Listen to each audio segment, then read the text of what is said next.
Teman-teman wajib pajak mungkin ada yang sudah tahu, ada juga mungkin yang belum ya, yaitu terkait Per nomor 11 tahun 2025 yang kemarin terbit di bulan Mei kalau nggak salah tanggal 20 atau 22 ya.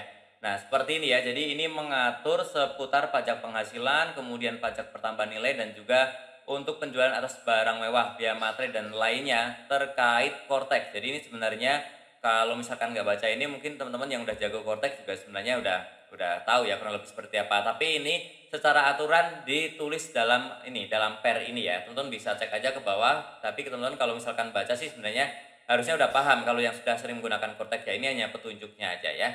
Ya meskipun kalau di sini bentuknya tulisan bukan tutorial ya, tapi kurang lebih oke sih menurut saya ya. Kita lebih paham lagi dan lebih yakin lagi dalam menggunakan Kortek kalau kita membaca aturan ini. Nah, teman-teman di sini ingin saya informasikan mungkin ada yang belum tahu juga bahwa untuk batas maksimal pelaporan ataupun upload faktur pajak itu berubah ya. Dari yang sebelumnya yaitu tanggal 15 bulan setelahnya. Nah, sekarang diundur, bukan diundur sih. Intinya berubah menjadi tanggal 20. Kita bisa cek yaitu di pasal 44. Nah, di sini teman-teman akan saya bacakan ya. Oh ya, teman-teman yang ingin mendapatkan informasi gratis seputar perpajakan beserta tutorialnya, teman-teman bisa klik tombol subscribe agar tidak ketinggalan info-info penting yang sering aku bagikan di channelku ini ya. Oke, teman-teman, di sini di pasal 44 teman-teman bisa cek ya. Di sini saya bacakan aja. Di ayat 1 e-faktur sebagaimana dimaksud dalam pasal 40 ayat 2 wajib diunggah ataupun diupload ke Direktorat Jenderal Pajak menggunakan modul e-faktur sebagaimana dimaksud dalam pasal 40 ayat 3 dan memperoleh persetujuan dari Direktorat Jenderal Pajak paling lambat tanggal 20 bulan berikutnya setelah tanggal pembuatan e-faktur ya. Jadi teman-teman, kalau yang dulu itu adalah tanggal 15, misalkan seperti ini ya, saya tunjukkan aja, kita coba buka. Nah, ini aja ya. Kita lihat kalender ya. Misalkan untuk faktur pajak Mei, bulan Mei ini, teman-teman bisa mengupload terakhir itu adalah tanggal 20 bulan Juni. Nah, kalau sekarang udah nggak bisa ya.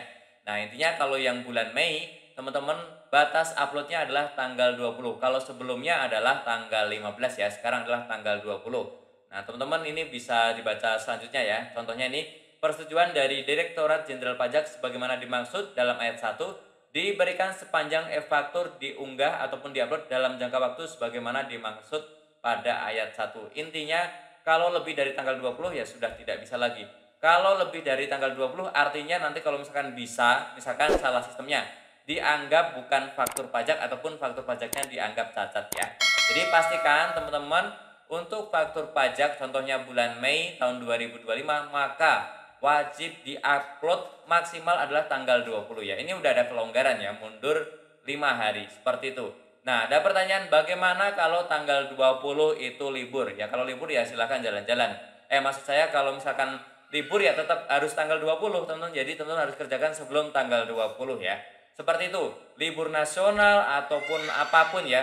Mungkin kalau kasusnya error dari Korteknya mungkin beda ya. Tapi kalau hanya libur ataupun nasional ataupun libur biasa misalkan hari Sabtu atau Minggu tetap terakhirnya adalah tanggal 20 itu teman-teman. Tapi mungkin kalau nanti Korteknya error, memang error mungkin dari tanggal 15 sudah error ya. Mungkin nanti ada penambahan waktu ya kalau seperti itu. Tapi kalau hanya libur ya seperti itu ya teman-teman. Silahkan ya sebisa mungkin kita dari tanggal awal ini udah mengerjakan lah ya. Ya kalau bisa ya misalkan ada faktur komersial tanggal 28 Mei ya kita upload mungkin di tanggal 28 Mei sekaligus ataupun 29 atau 30. Jangan sampai kelamaan ya.